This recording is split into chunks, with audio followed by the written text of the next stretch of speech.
Bismillah walhamdulillah wa salatu wa salamu ala rasulillah wa ala alihi wa sahbihi wa man ittaba huda amma ba'du. Aujourd'hui le 27 du mois de Ramadan de l'année 1439 après la hijra de notre prophète sallallahu alayhi wa sallam, nous avons eu le privilège d'assister à cette conférence de notre cheikh Oussam al-Amri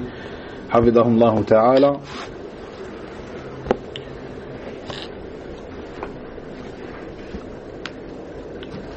Comme on a l'habitude, une brève introduction, donc je vais me contenter aujourd'hui, car le cours était assez long, de présenter le cheikh hafidahullah ta'ala. Et pour ceux qui ont envoyé des questions tout au long des appels téléphoniques qu'on a fait, on y répondra Inch'Allah. Donc on fera un appel sûrement la semaine prochaine avec un de nos mashayikh pour pouvoir répondre à ces questions. On va les réunir et faire un appel comme tous les ans, un appel où un de nos mashayikh va répondre à toutes vos questions que vous avez envoyées, Inch'Allah ta'ala. Donc suivez les annonces des cours Inch'Allah pour savoir quand sera cet appel Inch'Allah azza wa jal. Le cours d'aujourd'hui était avec notre cheikh Oussama ibn Saoud al-Amri de la ville de Jeddah, hafidahullah ta'ala. Comme vous avez vu, on a pu faire cette année un nombre d'appels à des mashayikh de plusieurs pays différents. On a appelé en Égypte, on a appelé à Médine, on a appelé dans la ville de Jeddah. On a fait un peu moins d'appels que les autres années pour certaines raisons, mais walillahi alhamd, il y a eu bon nombre d'appels où les mashayikh hafidahumullah ont pris du temps pour nous enseigner notre religion. Et comme vous le savez, le thème des cours était sur les réfutations aux ambiguïtés des gens de notre temps, c'est-à-dire des ambiguïtés qui sont répandues à notre temps, des ambiguïtés que peut-être des gens de notre famille, des proches, ou des ambiguïtés dans lesquelles nos proches, les gens de nos familles peuvent tomber, ou sont peut-être tombés, ou sont peut-être encore dans cela. Et comme on a pu le voir, on a pu l'entendre de la part de nos savants, hafidahumullah jami'an, le fait que les réfutations aux gens des passions et la réfutation des ambiguïtés fait partie des meilleures manières que le musulman a de se rapprocher d'Allah tabaraka wa ta'ala. Comme l'a rappelé notre cher Cheikh Khalid Othman hier, hafidahullah ta'ala, c'est une chose par laquelle on se rapproche d'Allah, une des meilleures des choses par laquelle on se rapproche d'Allah, et en particulier dans ce mois béni qui est le mois de Ramadan où les actions sont multipliées, et en particulier dans les 10 derniers jours du mois de Ramadan. Nous sommes aujourd'hui le 27, donc il faut redoubler d'efforts dans nos adorations, et parmi les plus grandes adorations en fait d'apprendre sa religion et d'apprendre sa croyance et son manhaj, cette méthodologie, la méthodologie des pieux prédécesseurs qui est l'islam véritable selon le livre d'Allah azza wa jalla, la sunna du prophète sallallahu alayhi wa sallam et la compréhension de nos pieux prédécesseurs ridwanullahi alayhim ajma'in. Et ceci constitue une des plus grandes adorations, une des plus grandes manières qu'on a de se rapprocher d'Allah tabaraka wa ta'ala, en particulier dans ces jours bénis. Et ce que vous faites ici, c'est bien le fait d'étudier votre religion de la meilleure des manières, de la manière qu'il vous est ordonné, lorsqu'Allah azza wa jal dit dans son livre fas'alu ahla dhikri in kuntum la ta'lamun, et demandez aux gens du rappel si vous ne savez pas. Au jour d'aujourd'hui, vous venez profiter des gens du rappel qui sont les savants et les grands étudiants en sciences, le mashayikh que nous appelons depuis des années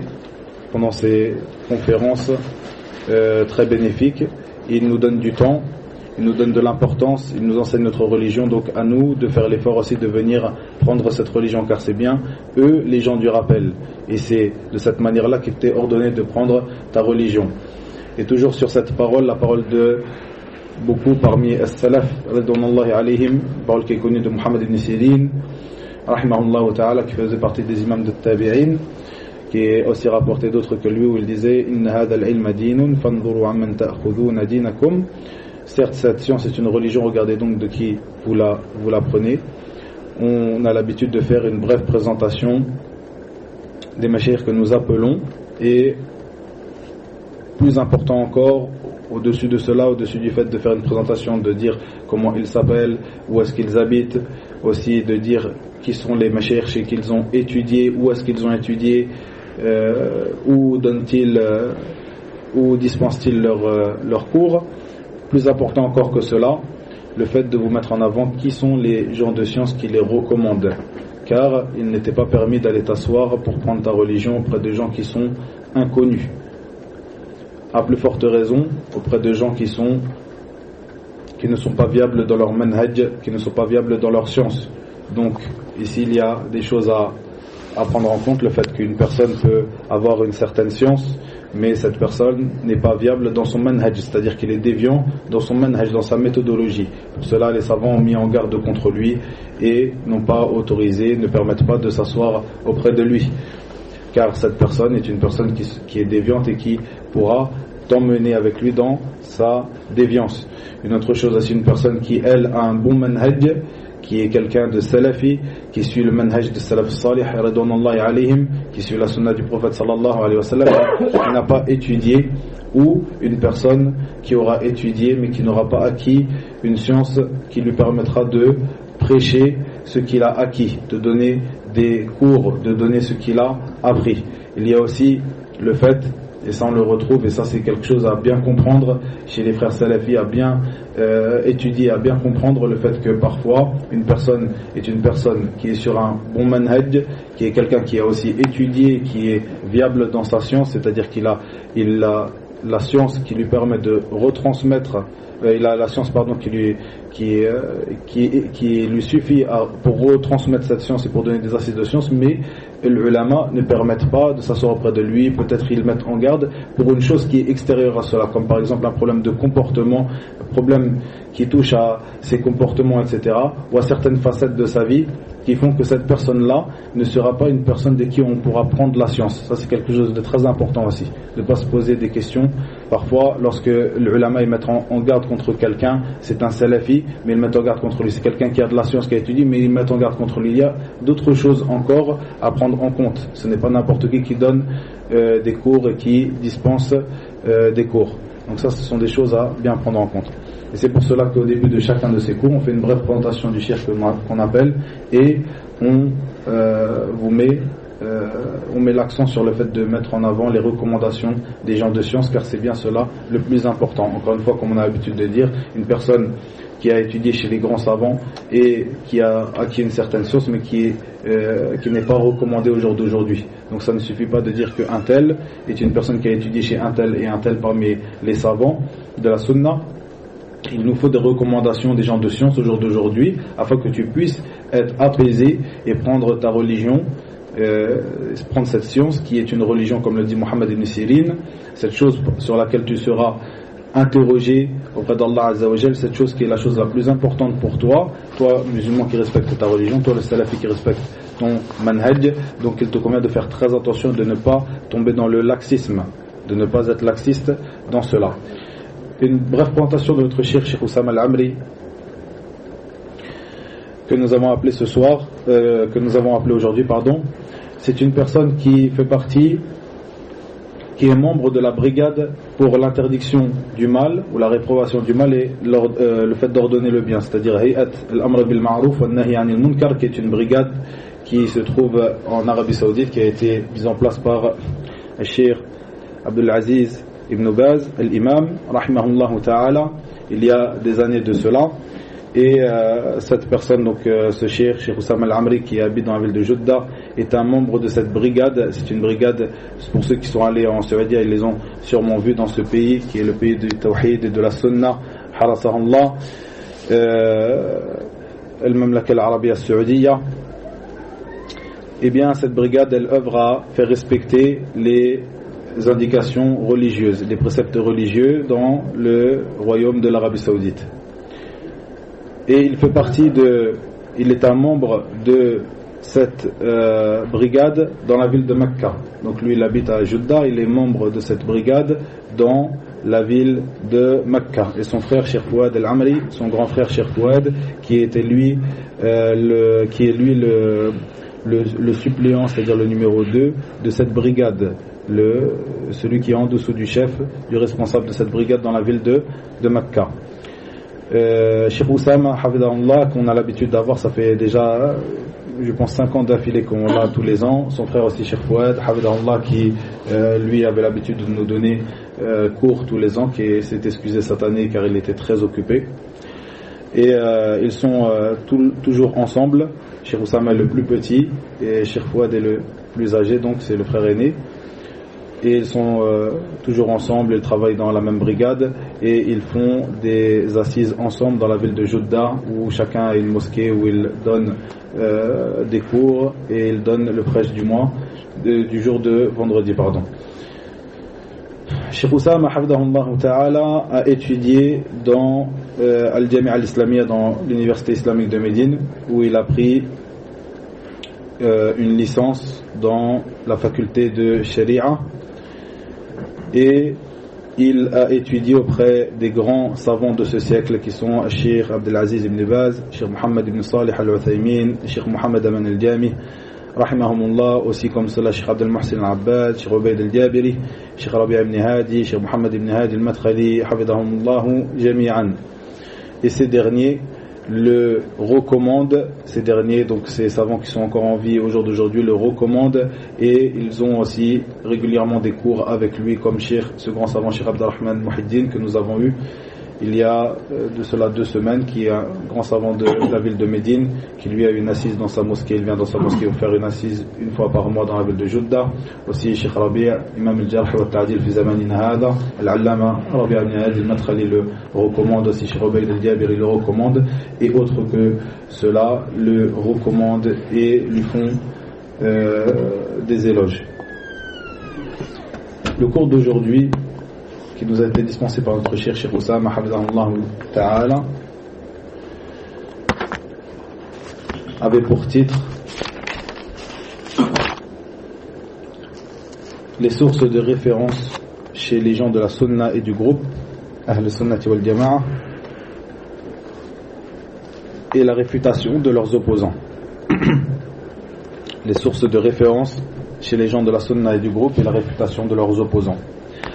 Le Cheikh Hafidahullah Ta'ala, après une brève introduction et après avoir fait des invocations pour ceux qui sont présents, ceux qui écoutent le cours, nous dit Hafidahullah Tabaraka wa Ta'ala: sachez qu'Allah vous fasse miséricorde, que les gens de la Sunna, as-Salafiyyin, les gens du Hadith et du Athar, ces derniers se démarquent dans le fait qu'ils prennent comme source de référence, afin d'apprendre leur religion, de connaître leur religion et d'argumenter dans leur religion, ils prennent comme référence le livre d'Allah Tabaraka wa Ta'ala, le Coran, ainsi la Sunna de notre prophète Muhammad sallallahu alayhi wa sallam, d'après la compréhension de nos pieux prédécesseurs, en commençant par as-Sahaba, les compagnons du prophète Muhammad sallallahu alayhi wa sallam, radiyallahu anhum ajma'in, puis ceux qui les ont suivis dans le bien, rahmahumullahu jami'an. Le cheikh de nous dire que ces sources de référence chez les gens de la Sunna sont la manière qu'ils ont de connaître leur religion. C'est la manière qu'ils ont, ou c'est de là qu'ils prennent les arguments afin de connaître leur religion et de l'argumenter aux gens. Il nous dit que ces sources de référence sont des sources pures et claires, qui ne sont pas cachées, où il n'y a pas de zone d'ombre sur celles-ci, à l'inverse des gens de l'innovation qui, eux, ont des sources de référence qui ne sont pas claires, où il y a des zones d'ombre, où certains d'entre eux connaissent la vérité, qu'ils pensent être la vérité, certains d'entre eux ne la connaissent pas, des choses qui sont cachées. Et en général, les gens de l'innovation, comme nous le dit le cheikh, se reposent sur la raison, et délaissent les preuves du livre d'Allah Azza wa Jal et de la sunna du prophète sallallahu alayhi wa sallam. Ces derniers, les gens de l'innovation, ont construit leur méthodologie et leur école de pensée sur les avis de leurs savants, et du fait qu'ils ont construit leur religion et leur école de pensée sur des avis des hommes et sur la raison, eh bien ils ne sont pas arrivés à la vérité. Ils ne sont pas parvenus à la vérité dans la religion d'Allah tabaraka wa ta'ala. Et la plupart d'entre eux, la plupart de leurs imams, les imams des gens de l'innovation, soit sont revenus de leurs innovations à la fin de leur vie, ou soit sont tombés dans une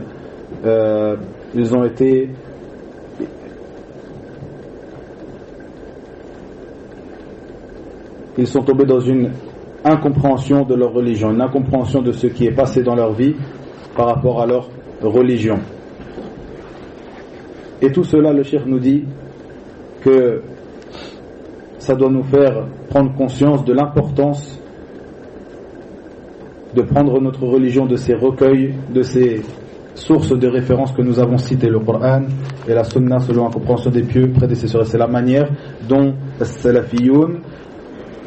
les gens du hadith et du athar, les gens de la Sunna et du groupe se démarquent d'autres que eux.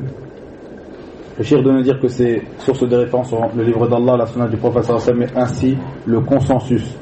consensus des savants de la communauté. Et ce consensus, le cheikh nous dit qu'il est construit sur ces deux derniers, sur le livre d'Allah et sur la Sunna du prophète sallallahu alayhi wa sallam. Comme cela, le cheikh nous rapporte une parole dans le sens approximatif de ces paroles de l'imam al-Bayhaqi, où il dit, lorsqu'il parle de la réfutation aux gens de l'innovation, il dit que certes, en ce qui concerne les gens de la Sunna, eh bien, leur référence dans ce qu'ils croient et dans leur dogme, eh bien, c'est le livre d'Allah et la Sunna du prophète sallallahu alayhi wa sallam. Comme cela, il rapporte une parole. Le cheikh Habibullah Ta'ala rapporte une parole de ce savant Siddiq Hassan Khan rahimahullah Ta'ala, qui disait que la religion, dans le sens approximatif de ces paroles, la religion est construite sur deux bases qui sont le livre d'Allah et la sunna authentique du prophète sallallahu alayhi wa sallam. Et il dit que la communauté du prophète Mohammed sallallahu alayhi wa sallam, la communauté de l'islam, est ordonnée de les suivre d'après la compréhension de qui? D'après la compréhension des pieux prédécesseurs. C'est-à-dire que cette communauté est ordonnée de suivre le Coran de la Sunna. D'après quelle compréhension? D'après la compréhension des compagnons du prophète Mohammed sallallahu alayhi wa sallam et de ceux qui les ont suivis dans le bien, as-salaf salih, nos pieux prédécesseurs, ridwanullahi alayhim ajma'in. Et comme cela, il dit que cette communauté est ordonnée de se cramponner à eux, le Coran et la Sunna. Et le fait de se cramponner à eux, le Coran et la Sunna, est une cause pour eux d'être exempts de tomber dans l'erreur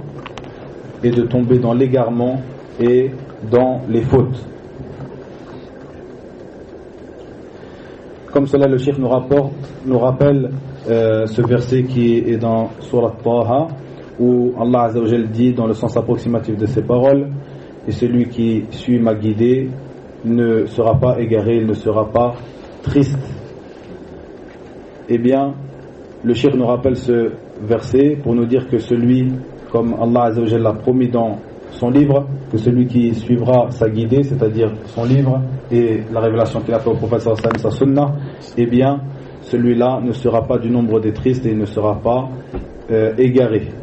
Et le cheikh de nous dire que le fait de suivre le Coran et la sunna fait partie du plus grand bienfait qui a été donné à la communauté du prophète sallallahu alayhi wa sallam. C'est le plus grand bienfait qui a été accordé aux gens de la sunna, le fait d'avoir cet intérêt et le fait de suivre le Coran et la sunna du prophète sallallahu alayhi wa sallam, comme le dit Cheikh al-Islam Taymiyyah dans le sens approximatif de ses paroles, comme nous le dit notre cheikh lorsqu'il parla sur la compréhension des pieux prédécesseurs. Il dit dans le sens approximatif de ses paroles, celui est parmi les plus grands bienfaits qu'Allah Azza wa Jalla leur a octroyé, c'est-à-dire les pieux prédécesseurs, salaf salih, parmi les plus grands bienfaits qu'Allah Azza wa Jalla leur a octroyé est le fait qu'ils ont suivi le livre d'Allah et la sunna du prophète sallallahu alayhi wa sallam, et autre que eux, c'est-à-dire que le Coran et la sunna est un égarement et quelque chose de faux.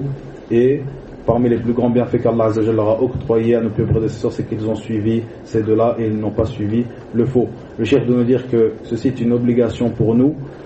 c'est une obligation pour tout musulman. Et celui qui délaisse le suivi de la sunna du prophète sallallahu alayhi wa sallam, comme le dit Allah Azza wa Jalla dans ce verset que nous avons rappelé, sera du nombre des et sera triste et sera égaré. Comme le cheikh nous le rapporte ici, c'est l'explication qu'a donné bon nombre de gens de science parmi les savants de l'exégèse, du tafsir du Coran, lorsqu'ils ont parlé de ce verset. Le cheikh de nous dire que parmi les plus grands bienfaits qu'Allah Azza wa Jalla nous a accordé, c'est qu'il nous a accordé le succès de suivre le Coran et de la Sunna et de faire que le Coran et la Sunna soient les sources de référence chez nous, que nous les prenions comme source de référence. Comme cela le dit Cheikh al-Islam Ibn Taymiyyah dans le sens approximatif de ses paroles, que les musulmans prennent, l'ensemble des musulmans se cramponnent, Le cheikh nous dit dans le sens approximatif de ses paroles du Cheikh al-Islam Ibn Taymiyyah que l'ensemble des musulmans prennent leurs croyances comme leurs adorations, comme autre que cela qui a attrait à leur religion, du Coran et de la Sunna.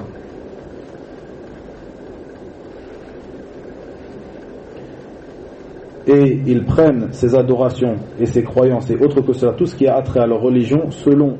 le Coran et la Sunna et selon la compréhension de nos pieux prédécesseurs. Et Cheikh al-Islam Ibn Taymiyyah de dire dans cette parole, dans le sens approximatif de cette parole, que ceci ne va pas à l'encontre de la raison, de la saine raison, mais plutôt il est possible que la raison ne comprenne pas un texte du Coran et de la Sunna, que certaines personnes ne comprennent pas un texte du Coran et de la Sunna, et ici le fléau et la mauvaise compréhension se trouvera chez ces gens qui auront mal compris et ne se trouvera pas dans le texte en lui-même, car le texte est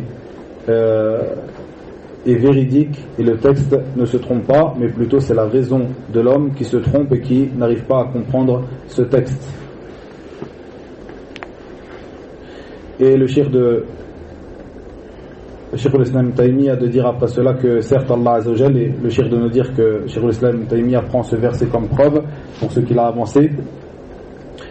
où Allah Azza wa Jalla nous dit dans le sens approximatif de ses paroles: nous avons certes fait descendre sur toi le livre comme éclaircissement pour toute chose. Nous avons certes fait descendre sur toi le livre comme éclaircissement pour toute chose. Le cheikh de nous dire que la compréhension de l'homme peut être faussée, mais le livre d'Allah Azza wa Jalla n'est jamais faussé, comme la sunna authentique du prophète sallallahu alayhi wa sallam n'est jamais faussée. Et le fléau se trouve dans la compréhension des gens et dans la personne qui parle et qui avance des arguments qui vont à l'encontre du livre d'Allah Azza wa Jalla et de la sunna de son prophète Muhammad sallallahu alayhi wa sallam. Et le cheikh de nous dire donc, de nous rappeler ce verset en entier, de nous dire qu'Allah Azza wa Jalla a dit dans le sens approximatif de ses paroles: nous avons certes fait descendre sur toi, ou nous avons fait descendre sur toi le livre comme éclaircissement pour toute chose et comme guidée et miséricorde et bonne annonce pour les musulmans. Et le cheikh de nous dire que celui qui a prétendu qu'il y a des choses qui vont à l'encontre de cela, à l'encontre du livre d'Allah et de la sunna du prophète sallallahu alayhi wa sallam, comme des avis des gens, comme le goût, une personne qui ne trouve pas telle et telle preuve du Coran et de la sunna à son goût, comme la raison, eh bien celui-là se sera certes égaré et il ne sera pas touché donc par ce verset, le fait qu'il ne sera pas cramponné au livre d'Allah Azza wa Jalla, dans lequel Allah Azza wa Jalla a fait descendre une guidée, une miséricorde et une bonne annonce pour les musulmans. Le cheikh de nous dire que ceci est une obligation à tout à chacun, une obligation pour tout musulman, de faire que ces bases que nous avons appelées le Coran et la Sunna selon la compréhension des prédécesseurs soient leur unique recueil, soient leur unique base sources de référence en ce qui concerne leur religion. Et le cheikh de nous dire que cette religion a certes été parachevée et la révélation s'est arrêtée à la mort de notre prophète Muhammad sallallahu alayhi wa sallam. Et comme Allah Azza wa Jalla dit dans son livre, dans le sens approximatif de ses paroles, aujourd'hui j'ai parachevé pour vous votre religion. Donc cette religion est parfaite et parachevée, et Allah Azza wa Jalla a arrêté la révélation à la mort du prophète sallallahu alayhi wa sallam. Donc cette religion est une religion parfaite. Salam.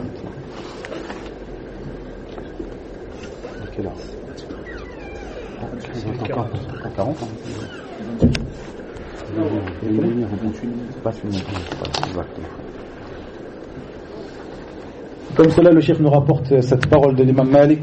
rahimahullah ta'ala, où il dit dans le sens approximatif de ces paroles: ce qui n'était pas une religion ce jour-ci, c'est-à-dire à l'époque du prophète Muhammad sallallahu alayhi wa sallam et de ses compagnons, ne sera pas une religion au jour d'aujourd'hui. Et comme cela, il nous rapporte la parole du prophète Muhammad sallallahu alayhi wa sallam dans le sens approximatif de ces paroles: j'ai laissé pour vous deux choses que si vous vous y cramponnez et vous vous y attachez, vous ne serez jamais égarés. Mon livre, le livre d'Allah Azza wa Jal et ma sunnah. Et comme cela, le cheikh nous dit que le livre d'Allah Azza wa Jal est un discernement entre le bien et le mal, comme le dit Allah tabaraka wa ta'ala dans son livre, qu'il a fait descendre le Coran comme discernement pour les gens. Et le cheikh de nous dire que celui qui prétend autre que cela, c'est-à-dire qu'il le prétend sans le dire avec sa langue, mais par ses actions et par certaines de ses paroles, on comprend de lui qu'il prétend que le livre d'Allah Azza wa Jal n'est pas un discernement, n'est pas suffisant pour lui pour discerner le vrai du faux. Et bien cela, nous avons peur pour lui qu'il tombe dans une mécréance. Et le cheikh de nous dire qu'une personne qui est ignorante du jugement de ce qu'elle dit et de ce qu'elle croit, et bien cette personne-là, nous lui inculquons sa religion, et il nous convient de lui montrer les preuves de cela, les preuves que Allah Azza wa Jalla a fait descendre le Coran et a fait de lui un discernement entre le bien et le mal. Et nous lui disons ainsi ce que Cheikh al-Islam Taymiyyah a rappelé dans la parole que nous avons rappelée un peu plus tôt dans ce cours. Le cheikh doit nous dire que Allah Azza wa Jal a, donc le cheikh ici parle du premier de la première source de référence chez les gens de la sunna, comme vous l'avez compris, du livre d'Allah tabaraka wa ta'ala. Et il nous dit que Allah Azza wa Jal a certes fait descendre dans ce Coran toutes les preuves contre les gens. Il n'y a plus de preuves après la descente du Coran contre les gens, plus de preuves pour que les gens ne croient et suivent la guidée après le livre d'Allah tabaraka wa ta'ala. Et comme il le dit dans plusieurs versets de son livre, qu'il a fait descendre ce Coran sur le prophète sallallahu alayhi wa sallam afin qu'il avertisse ceux qui sont autour de lui et transmette son message. Le cheikh ensuite nous parle du deuxième recueil ou de la deuxième source chez les gens de la sunna, qui est la sunna du prophète Muhammad sallallahu alayhi wa sallam. Donc la première source est le livre d'Allah tabaraka wa ta'ala, la deuxième source est la sunna du prophète sallallahu alayhi wa sallam. Et le cheikh nous définit qu'est-ce que la sunna. Il nous dit toute œuvre ou tout acte ou parole ou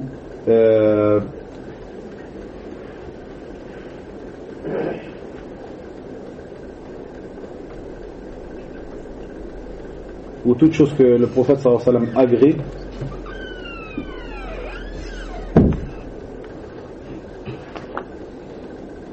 voilà, donc la sunna est tout acte de notre prophète Muhammad sallallahu alayhi wa sallam, ou toute parole qu'il a dit, ou toute chose qu'il a acquiescé, qu'il a agréé, qui ont été faits en sa présence et qu'il n'a pas contredit.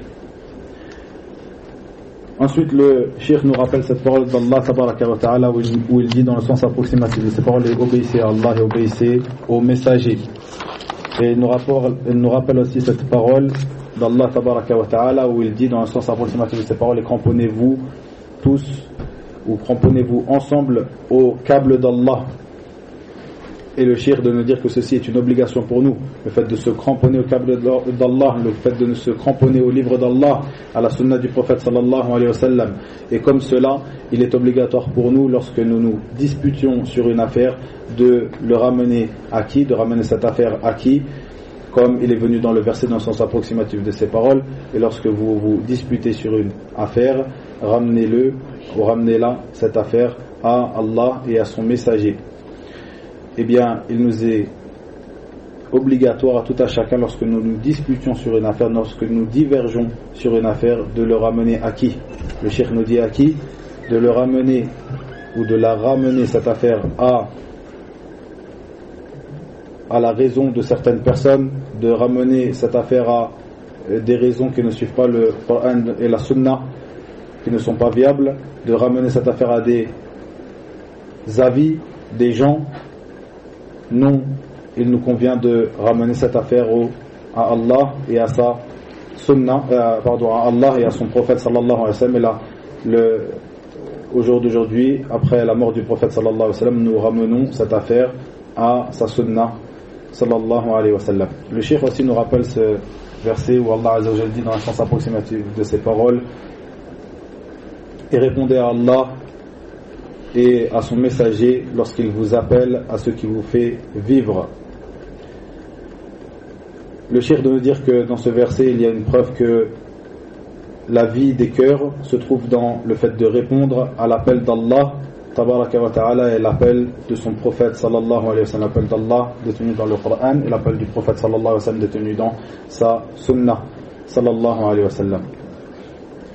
Et le cheikh de nous rappeler aussi, comme il est rappelé dans plusieurs versets dans le livre d'Allah azza wa jal, que ceci est la parole aussi des croyants lorsqu'on les appelle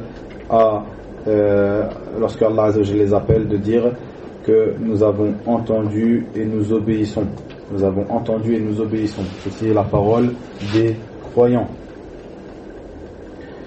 Et le cheikh de nous dire que ceci est la parole qui te convient de dire, et ceci est ce qui te convient de faire si tu veux la réussite dans cette vie d'ici-bas et dans l'au-delà. Lorsque Allah et son prophète t'appellent à une chose, que tu leur répondes et que tu dises, c'est-à-dire par tes actes bien sûr, que tu as entendu et que tu as certes obéi. Et comme cela,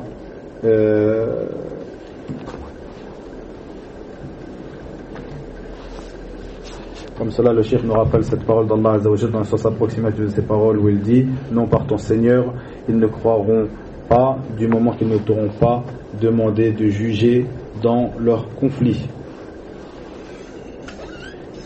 Et ceci fait partie des signes des croyants, comme nous le dit le cheikh hafidahullah ta'ala.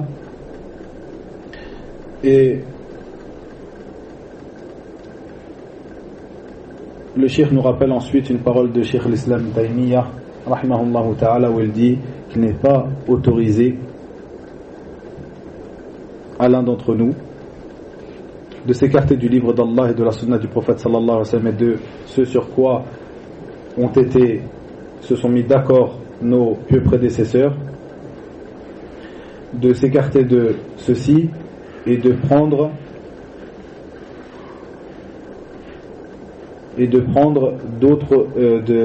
d'une autre source que celle-ci. Comme il n'est pas acceptable, il n'est pas autorisé pour une personne de mettre en place un dogme et une croyance autre que celle qui est contenue dans le livre d'Allah et la sunna du prophète sallallahu alayhi wa sallam, car certes Allah azza wa jalla a envoyé Muhammadan sallallahu alayhi wa sallam comme guidé pour les gens, et Cheikh l'Islam Taymiyya a pris comme preuve aussi dans cette parole, la parole d'Allah azza wa jalla, où il dit à son prophète: dis, ceci est mon chemin et ma voie, à laquelle j'appelle moi et ceux qui m'ont suivi, à laquelle j'appelle avec clairvoyance moi et ceux qui m'ont suivi, et je ne suis pas des nombres des associateurs.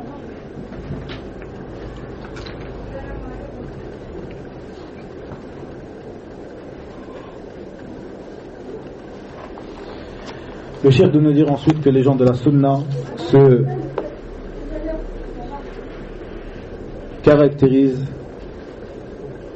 et se différencient des gens de l'innovation par le fait que comme vous l'avez compris, comme il l'a rappelé à maintes reprises dans ce cours, le fait qu'ils suivent ces sources de référence, alors que les gens de l'innovation ont l'habitude de suivre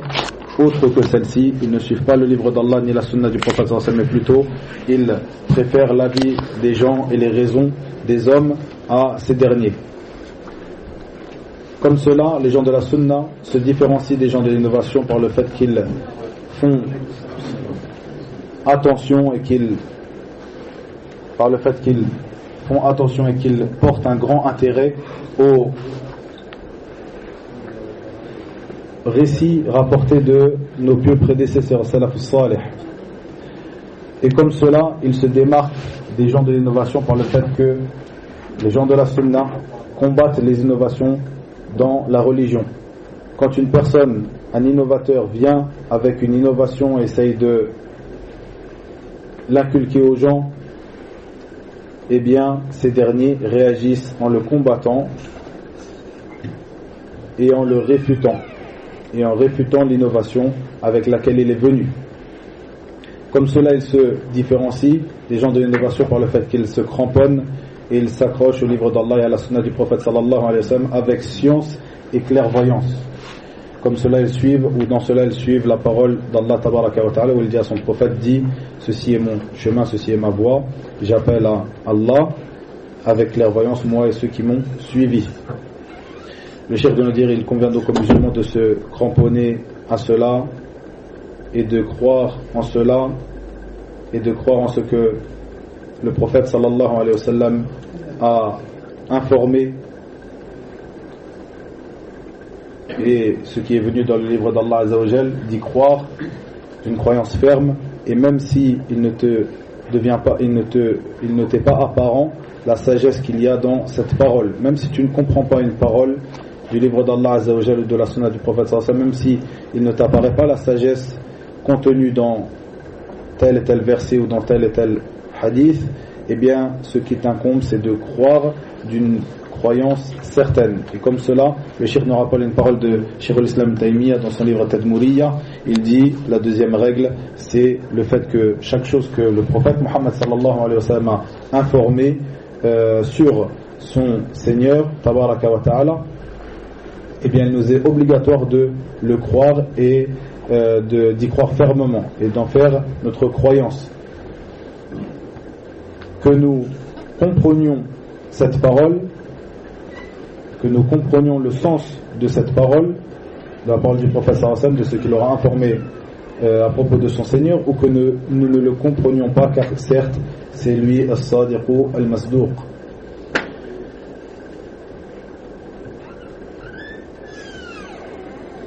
Comme cela,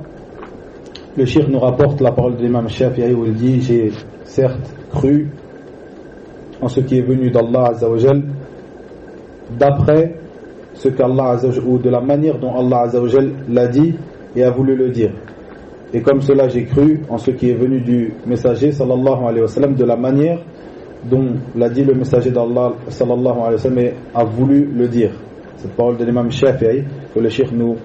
évoque afin d'illustrer cette règle, la règle qui a été évoquée par Cheikh al-Islam Taymiyyah, le fait que tu dois croire en ce qui est contenu dans le livre d'Allah Azza wa Jalla, de la sunna du prophète sallallahu alayhi wa sallam, la sunna as-sahiha comme nous le dit le cheikh ici, la sunna authentique, tu dois y croire, et même si tu ne comprends pas la parole, même si la sagesse contenue dans cette parole ne t'est pas apparente, mais tu dois y croire du moment que c'est un verset du Coran ou un hadith qui est rapporté de manière authentique du prophète Muhammad sallallahu alayhi wa sallam. Et c'est une des manières que les gens de la sunna ont de se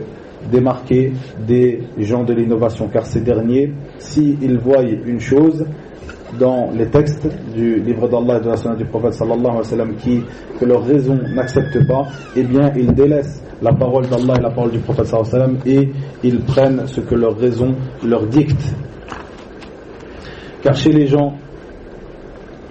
de l'innovation, comme nous le dit le cheikh, ils ont beaucoup de sources de référence. Ils ont beaucoup de sources de référence. Et la principale source de référence chez eux est le fait de suivre leur raison et leur avis et de délaisser ce qui est rapporté dans le livre d'Allah et la sunna du prophète Muhammad sallallahu alayhi wa sallam. Une des choses par lesquelles ils se démarquent aussi les gens de l'innovation, le fait qu'ils disputent avec le faux afin d'anéantir la vérité ou de faire taire la vérité. Et comme cela,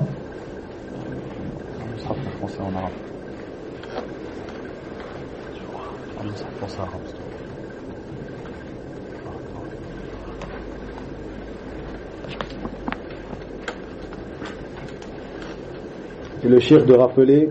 la parole d'Allah Tabaraka wa Ta'ala dans le sens approximatif de ces paroles où il dit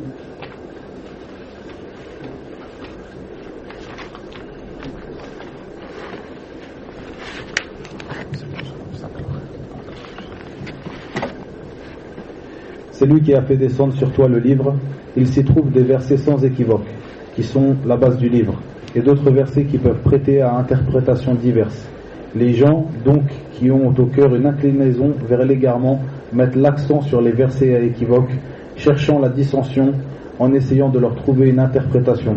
alors que nul n'en connaît l'interprétation, à part Allah. Mais ceux qui sont bien enracinés dans la science disent nous y croyons, tout est de la part de notre Seigneur, mais seuls les doués d'intelligence s'en rappellent. Ici, le shir a rappelé ce verset en nous disant que Allah Azza wa Jalla a montré dans ce verset la différence entre les gens de l'égarement et les gens de la foi. Les gens de la foi qui disent nous y croyons, tout est de la part de notre Seigneur, et les gens de l'égarement qui eux se démarquent, et parmi leurs principales caractéristiques le fait, comme il a été rappelé dans le verset, comme Allah Azza wa Jalla l'a rappelé dans le verset, dans le fait qu'ils suivent les versets qui peuvent prêter à équivoque, les versets qui peuvent prêter à d'interprétations diverses. Et le shir de nous rappeler aussi ce hadith qui a été rapporté par notre mère Aisha radiyallahu anha dans As-Sahihayn, le Sahih de l'imam al-Bukhari et Muslim, où le prophète sallallahu alayhi wa sallam a dit: si vous voyez, après avoir donc récité ce verset, si vous voyez ce verset que nous venons de rappeler, si vous voyez ceux qui se disputent dans les versets d'Allah, eh bien ce sont eux dont Allah Tabaraka wa Ta'ala dans ce verset a mis en garde. Prenez donc garde à eux, dans le sens approximatif de ces paroles. Et le shir de nous dire que les gens de l'innovation se démarquent par cela, le fait qu'ils sont durs dans leurs disputes, qu'ils se disputent d'une manière qui est mauvaise et qui est dure. Comme cela, il rappela la parole du prophète Muhammad sallallahu alayhi wa sallam dans As-Sahihayn, ou dans les deux recueils authentiques du Sahih, du Bukhari et Muslim, rahimahumullah, où le prophète sallallahu alayhi wa sallam dit que la personne la plus détestée auprès d'Allah est Al-Addul Khasim. Et cette parole-là, donc il l'a expliqué, donc je ne peux pas la traduire. Et il l'a expliqué donc le cheikh par la parole de Al-Hafidh ibn Hajar, où il dit que cette personne-là, c'est une personne, donc la personne qui est la plus détestée auprès d'Allah Azza wa Jal, c'est une personne qui est dure et qui fait beaucoup de discorde, qui lorsqu'il se dispute, il fait beaucoup de discorde et il est dur et il fait beaucoup de cela, il se dispute beaucoup avec les gens. Et le cheikh nous dit aussi que le Hafidh ibn Hajar nous dit que ce qui est voulu ici dans cette parole du prophète sallallahu alayhi wa sallam, c'est le mécréant, ou, donc le Hafidh ibn Hajar dit, ce qui est voulu dans cette parole du prophète sallallahu alayhi wa sallam, c'est le mécréant, ou ceux qui se disputent avec le faux parmi les musulmans, ceux qui viennent avec des arguments qui sont faussés, qui sont faux, et se disputent avec ces arguments, et se disputent avec les autres avec ces arguments faux. Et le cheikh nous dit que cela fait partie des caractéristiques principales des gens de l'innovation. Et il nous dit que tu trouves cela beaucoup chez ces gens-là, les gens de l'innovation, le fait qu'ils se disputent avec le faux, qu'ils sont durs, qu'ils se comportent d'une très mauvaise manière lorsqu'ils se disputent avec leurs arguments qui sont des arguments faux. Et le cheikh de nous mettre en garde ici contre le fait de se disputer, de faire ce qu'on appelle le jidal, la dispute. Et le cheikh de rappeler cette parole du prophète Mohammed sallallahu alayhi wa sallam où il dit dans le sens approximatif de ces paroles: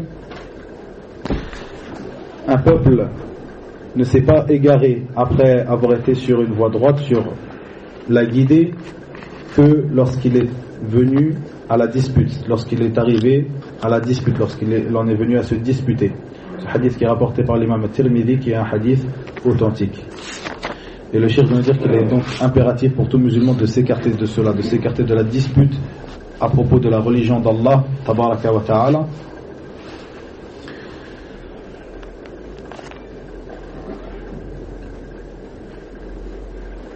Comme cela, le cheikh nous rapporte des paroles des imams de notre communauté, comme l'imam al-Tahawi rahimahullah ta'ala, ou dans son concis de la croyance, il nous dit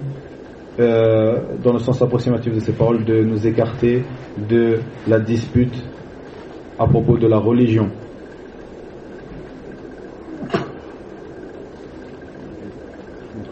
Yarhamukallah.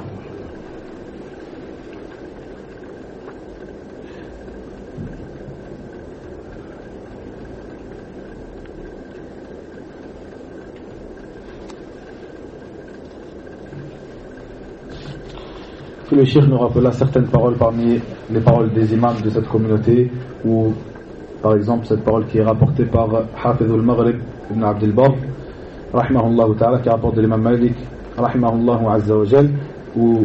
ce dernier dit que le fait de se disputer dans la religion est une chose qui durcit les cœurs. Et le cheikh de nous dire que il incombe aux musulmans de s'écarter des gens des passions et de s'écarter de la dispute avec ces derniers, car ils viennent avec des ambiguïtés, ils rapportent des ambiguïtés, donc il te convient de t'écarter de eux et de ne pas t'asseoir avec eux, de ne pas te disputer à propos de ta religion avec ces derniers. Et comme cela, la parole de cet imam qui est Omar ibn Abdel Aziz rahimahullah ta'ala, où il dit dans le sens approximatif de ses paroles: celui qui a fait de sa religion une base sur laquelle il va se disputer, une chose sur laquelle il va se disputer, et bien cette personne-là, il a certes multiplié le fait de se déplacer d'une méthodologie, d'un manhaj ou d'une voie vers une autre. Le cheikh nous dit, pour illustrer cette parole de l'imam Omar ibn Abdel Aziz, où il dit que cette personne-là, tu le trouves un jour avec les gens du soufisme, et un autre jour avec les gens de la secte des frères musulmans, un jour avec la secte des Tablir, un jour avec Al-Maturidiyya, un jour avec Al-Jahmiyya, etc. Car il a fait, comme le dit Omar ibn Abdel Aziz, il a fait de sa religion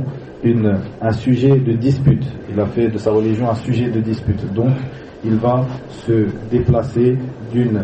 ambiguïté vers une autre. Et le cheikh nous dit qu'il nous est impératif de nous écarter de cela si nous voulons être du nombre des sauvés. Et il nous est impératif aussi de suivre dans cela le livre d'Allah Azza wa Jal et la sunna du prophète sallallahu alayhi wa sallam. Et dans cela, nous voyons, comme le cheikh nous le dit, que il est venu dans certains textes de la sunna, dans certains textes, dans certains versets du livre d'Allah tabaraka wa ta'ala, où Allah Azza wa Jal nous incite à faire cette mujadala, c'est-à-dire cette dispute, ou plutôt ce discours, le fait de faire le débat de la meilleure des manières. Donc dans plusieurs versets, Allah Azza wa Jal nous incite à cela, le fait de faire le débat de la meilleure des manières, toujours de tenir un bon discours afin de, en ayant toujours cette intention, le fait d'élever la vérité et de réfuter le faux. Et dans cela, nous avons cette parole d'Allah Azza wa Jal, où il dit dans le sens approximatif de ces paroles: et appelle au sentier de ton Seigneur avec la bonne exhortation et avec sagesse et avec la bonne exhortation.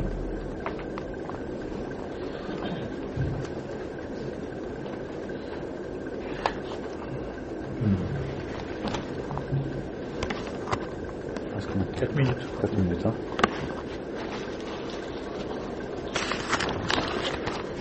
Le cheikh de nous dire après qu'il y a certaines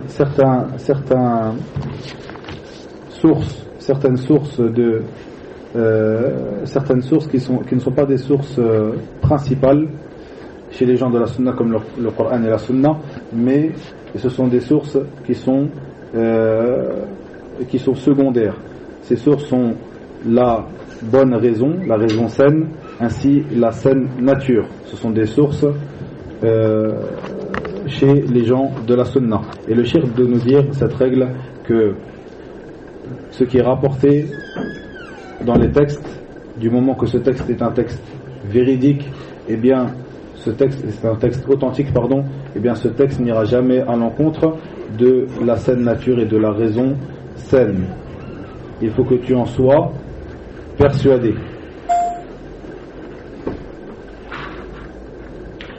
Et le cheikh de nous dire que plutôt la maladie se trouvera donc dans la raison et dans la nature qui aura été pervertie et qui aura été changée. Mais le problème, la maladie ne se trouvera jamais dans le texte du Coran et de la sunna authentique. Et le cheikh de nous dire que l'imam Shafi'i rahimahullah ta'ala a une parole qui est une parole très importante dans cela où il dit que la vision a une limite, comme la raison a une limite. La vision a une limite, s'arrête quelque part, comme la raison s'arrête quelque part. Le cheikh de me dire, par exemple, nous ne nous voyons pas. Vous êtes en France, je ne vous vois pas, et moi je suis ici en Saoudia et vous ne me voyez pas. Eh bien, la vue a atteint sa limite, vous ne me voyez pas. Comme cela, la raison a une limite. Et le cheikh de nous dire que certaines personnes estiment tellement leur propre raison et ils l'estiment à un point qu'ils trouvent que leur raison est une grande raison qui englobe toute chose. Ensuite, lorsque tu lui poses cette question, tu lui dis est-ce que tu sais ce qu'il y a derrière cette porte? Il ne sait pas y répondre. Il ne sait pas y répondre car certes sa vision s'est arrêtée là, s'est arrêtée à la porte, il ne sait pas ce qu'il y a derrière. Et comme cela nous lui disons à cette personne, comme l'a dit l'imam Shafi'i, la vision a une limite comme la raison a une limite. Ensuite le cheikh nous a rappelé les sources de référence chez les gens de l'innovation, et on va s'arrêter là jusqu'à la prière Inch'Allah ta'ala, et on va terminer après la prière, c'est-à-dire les sources de référence que le cheikh nous a rappelé des gens de l'innovation Inch'Allah ta'ala. Wa sallallahu wa sallam wa baraka ala nabiyyina Muhammad walhamdulillahi